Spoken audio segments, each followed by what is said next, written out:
क्या हुआ? क्या सोच रही हो? कुछ नहीं।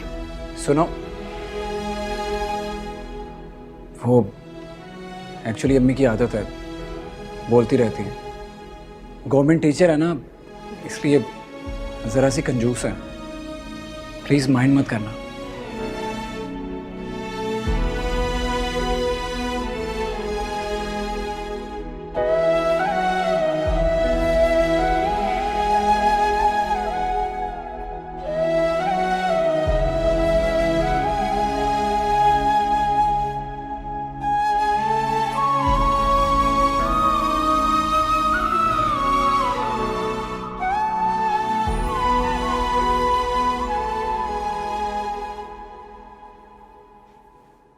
अरे तुम क्यों ऊपर आ गई? मैं तो खुद नीचे आ रही थी। दादी, क्या हुआ? अब बैठ क्यों गई? नाश्ता वाश्ता नहीं करना है क्या? मैं सोच रही दादी नौकरी कर लूं। नौकरी? लेकिन क्यों? हमारा खर्चा निकल आएगा थोड़ा सा। और सलीम चाचा लोग भी कोई बहुत अमीर लोग नहीं है, बड़ी मुश्किल से गुजर बसर कर रहे हैं। ऊपर से हमारा बोझ भी उठाना पड़ रहा है, उन्हें मुश्किल हो रही है।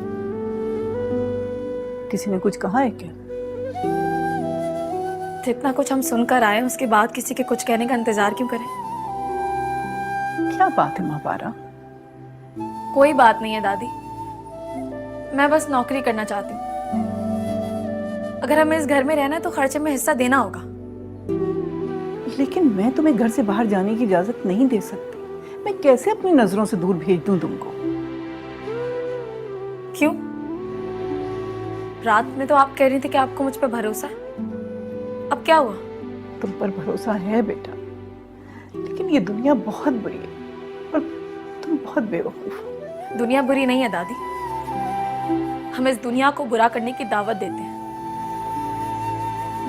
वरना ये दुनिया तो हम जैसी है,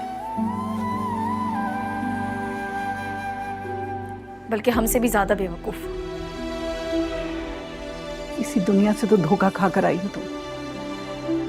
वो दुनिया नहीं थी, वो जादूगर था। इसने अपने शहर में ले लिया था मुझे। लेकिन अब उस तिलिस्मी पिंजरे को तोड़ आई हूं मैं। अब कोई मुझे अपने शहर में नहीं ले सकता दादी।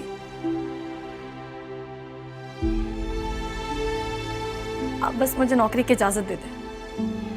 नामुमकिन है महापारा, ऐसा नहीं हो सकता।